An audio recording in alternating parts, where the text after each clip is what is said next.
Jane here. If you're currently struggling with gut issues such as abdominal pain, bloating, gas, constipation or diarrhea, chances are that you may have come across something called IBS, also known as Irritable Bowel Syndrome, as a possible diagnosis. You may have also received a diagnosis of IBS already.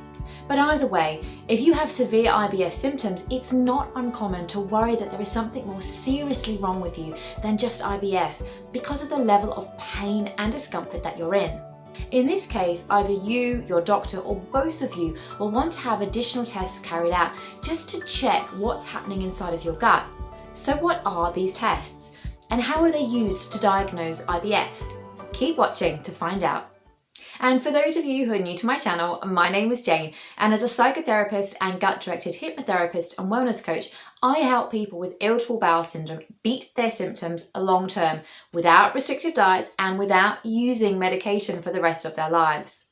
So if you want more content on this topic, then subscribe to my channel and click the bell button as well to be notified when I post new videos every single week. And before I dive into testing for IBS, I just want to quickly let you know about my free ultimate guide to IBS gut pain, where I share with you the 5 reasons behind your IBS pain which you've probably never been told about. You'll find the link to get your copy of this guide just down below in the description. Okay, let's dive in. Now, when it comes to IBS, unfortunately, there is no set test. So instead, IBS is diagnosed based on your symptoms, with a criteria for a positive IBS diagnosis summarized as experience abdominal pain, which is related to going to the toilet, and a change in frequency and consistency of stools for at least a 3-month period. This criteria is part of something called the Rome criteria, and at this point, we are up to version 4 of that Rome criteria.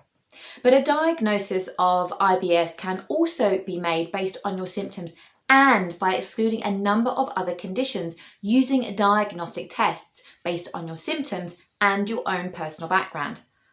Now, in most cases, a diagnosis of IBS can be made without additional tests. But if your symptoms include anemia, bleeding from your bottom or finding blood in your stool, experiencing fevers or significant weight loss, and the sudden onset of symptoms after the age of 40, then testing is usually indicated. So let's go through the 5 tests which your doctor might request and why he might request them. Test number 1 is a blood test. Now, a fairly likely scenario is that your doctor will start with a blood test to check for low iron levels and also inflammatory markers in the body. Now, a blood test is fairly low invasive and can help reveal a number of things. For example, low iron can point to anemia and also point to internal bleeding, which can occur with something called inflammatory bowel disease, also known as IBD. Raised inflammatory markers in your blood may also signal that symptoms may be due to an inflammatory disease.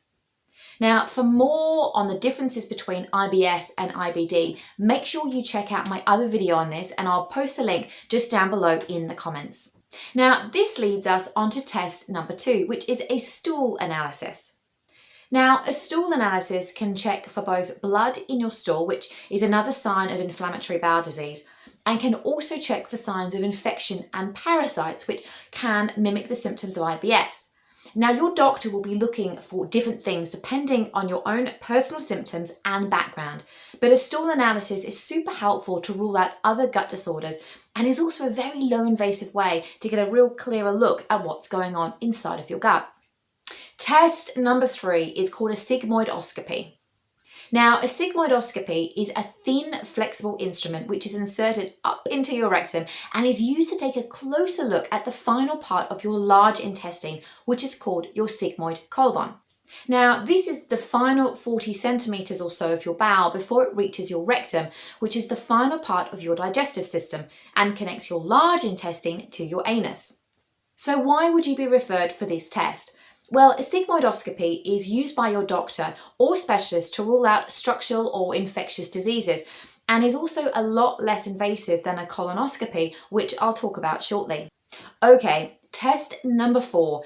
This is something called a barium enema. If you are over the age of 40 or have a family history of colon cancer or polyps, your doctor may recommend this test. Now, I get that it sounds a little bit ominous, so let me explain what it is and why it's used.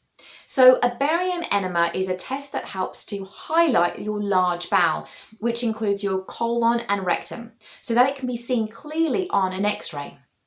Because unlike normal X-rays on other parts of your body, some preliminary preparation is needed to make your digestive tract visible on the X-ray. So during this test, a white liquid called barium is passed into your bowel through your bottom. And this test is usually carried out at a hospital radiology department by a radiologist or a radiographer. Nowadays, barium enemas aren't carried out that often, as alternative tests such as a colonoscopy are preferred.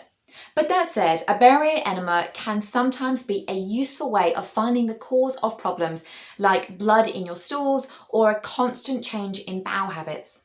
So let's move on to test number 5, which is a colonoscopy.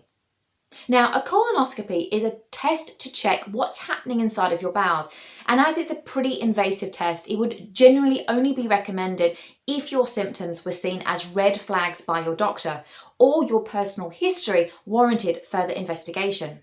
As I mentioned at the start of this video, these tests are not generally required for the diagnosis of IBS, but if your doctor does refer you for a colonoscopy, then they are wanting to get more information on what's going on the inside.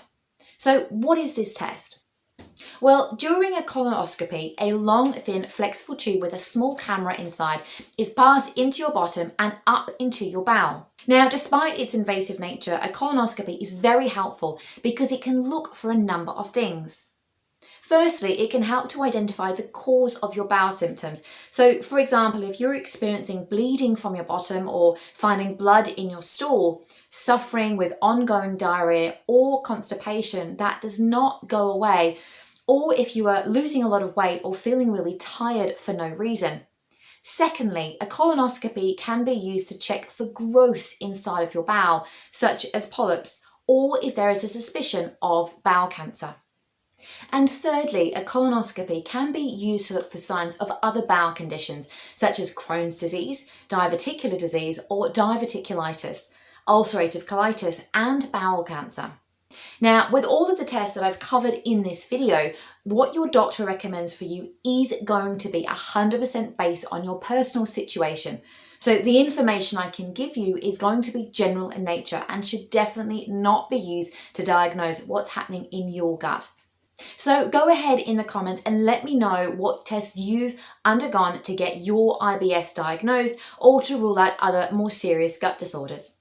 Now, if you have been diagnosed with IBS and you are struggling to get your symptoms under control, then make sure you check out my program, The Calm Gut Method, which is a gut-directed hypnotherapy and coaching program recommended to manage even moderate to severe IBS cases.